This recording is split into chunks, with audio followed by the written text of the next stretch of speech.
कि जब किशोरी जी का जन्म हुआ, मंगल बधाई गायन होने लगा,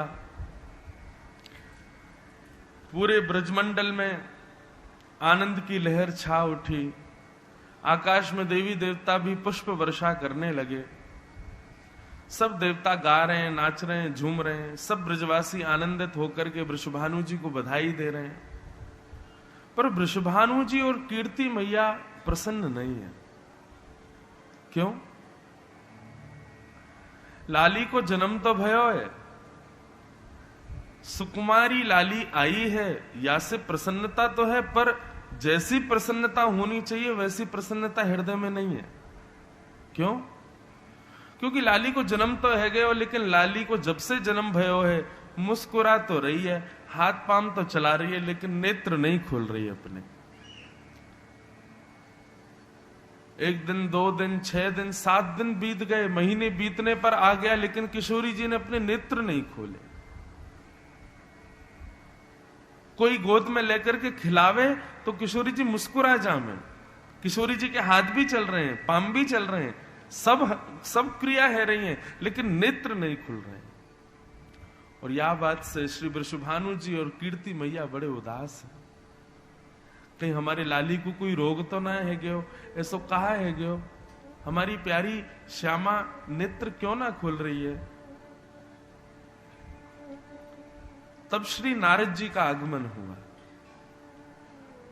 और नारद जी वृषभानु जी को बधाई दे रहे थे। बधाई हो वृषभानु जी, कोटि कोटि मोहिनियों को विमोहित करने वाली साक्षात कृष्णावतार से पूर्व साक्षात नारायण की आह्लादनी शक्ति आपके यहां पुत्री रूप में पधारी है। वृषभानु जी बोले, बड़े भैया बड़ो आनंद भयो, आप पधारे, आपने आकर के बधाई दी, परंतु हमारे मन में शांति नहीं है। नारद जी बोले, क्यों? बोले, देखो ना, जब ते लाली भैया तब ते अपने नेत्र ही ना खोल रही, मुस्कुराऊ रही है, हाथ पांव भी चला रही है, हंस भी जावे, रो भी जावे, लेकिन अपने नेत्र ना खोले। कहीं ऐसा तो ना हमारी लाली को कोई रोग है क्या हो? नारद जी बोली, मैं देख सकूं आपकी लाली को कहां है? वृषभानु जी बोले, चलो।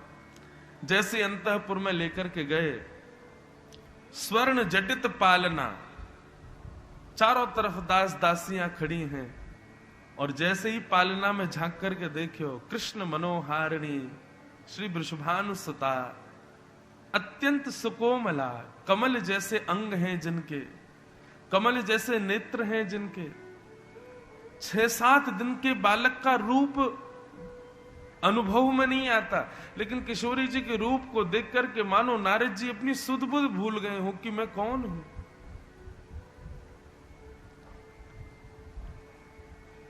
नारद जी बोले, वृषभानु जी आप बाहर पधारो, थोड़ी देर एकांत में आपकी लाली के पास मोकू बैठन दो। वृषभानु जी बाहर चले गए, दास दासियां बाहर चली गई, अकेले नारद जी श्री किशोरी जी के चरणों में विराजे और पलना झुलाते भय श्री नारद जी ने कृष्ण नाम की ध्वनि प्रारंभ की। हे कृष्ण मनोहारिणी, जैसे ही कृष्ण नाम कहा नारद जी ने, इतने में ही पलना में सोई श्री जी के दोनों नेत्र खुल गए, और जैसे ही खुले महाराज नारद जी आनंदित हो गए। कृष्ण कृष्ण कृष्ण कह करके नारद जी चारों तरफ नाचने लगे, वीणा वादन करने लगे, और 7-8 दिन की नन्ही सी किशोरी जी अपने पलना में बैठ गई और करताल बजाने लगी। कृष्ण नाम सुनकर के इतनी आनंदित हो गई, नारद जी नाचने लगे, कूदन लगे, उत्साह वर्धन करने लगे, किलकिल करके नन्ही सी श्री किशोरी जी मुस्कुराने लगी। बाहर खड़े वृषभानु जी मन में विचार करने लगे, ये करताल कहां से सुनाई दे रही है, ये वीणा वादन क्यों है रहे हो, भीतर कहा चल रहे हो, देखो तो सही। इतने में ही वृषभानु जी ने एक खिड़की से जैसे ही भीतर झांको, देख करके वृषभानु जी मानो जैसे मूर्छा आ गई हो। नन्ही सी किशोरी जी पलना में बैठ करके करताल बजा रही हैं और श्री नारद जी महाराज कृष्ण कृष्ण कृष्ण कह करके नाच रहे हैं, आनंदित कर रहे हैं, किशोरी जी के उत्साह को वर्धन कर रहे हैं। बहुत देर तक नारद जी महाराज कीर्तन करते रहे, किशोरी जी नृत्य करताल बजाती रहीं। थोड़ी देर बाद जैसे ही नारद जी ने कीर्तन विश्राम किया, कीर्तन विश्राम करते ही किशोरी जी ने नेत्र बंद कर लियो, फिर से पड़ गए, फिर से सो गए। नारद जी वृषभानु जी को कीर्ति मैया को प्रणाम करके चले गए। कीर्ति मैया आई, आकर के लाली को गोद में लियो।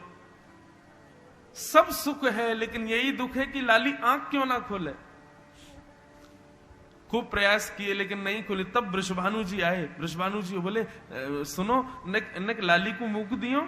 जैसे ही वृषभानु जी की गोद में किशोरी जी को दिया कीर्ति मैया ने, वृषभानु जी ने भी नेक समीप लेकर के और कान के पास कृष्ण मनोहारिणी जैसे ये शब्द उच्चारण किया, पुनः किलकिल करके किशोरी जी हंसन लगी, दोनों भुजा उठान लगी और देखते ही देखते नेत्र खुल गए। मानो जैसे कोई कृष्ण नाम कह दे तभी श्री जी उठती हैं। श्री जी को अति प्रिय है ये कृष्ण नाम।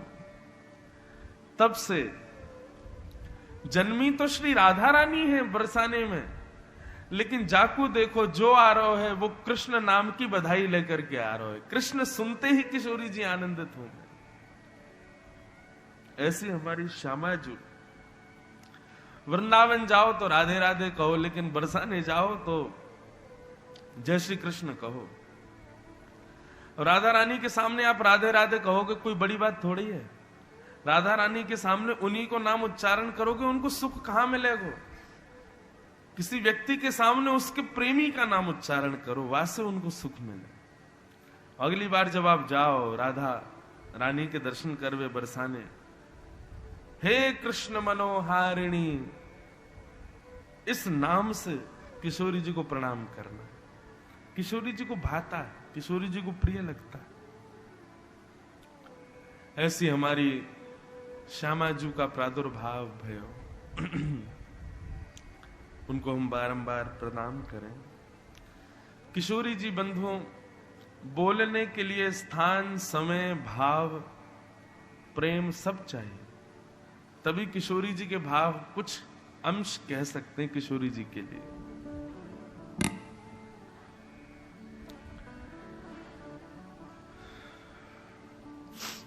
ऐसी श्यामा जी के मंगल जन्मोत्सव की आप सबको पुनश्च पुनः बधाई हो।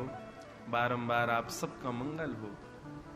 ऐसी भावना रखते हुए आइए आज विश्राम दिवस की कथा में प्रवेश करें।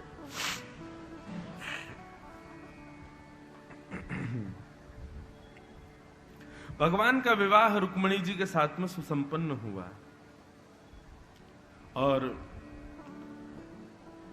पूरे द्वारिका में सब लोग ठाकुर जी को मंगल विवाह की बधाई दे रहे हैं। रुक्मिणी साक्षात लक्ष्मी है और लक्ष्मी केवल नारायण की ही रहती है, नारायण की ही होती है। नारायण के अलावा लक्ष्मी का अधिपति और कोई नहीं बन सकता।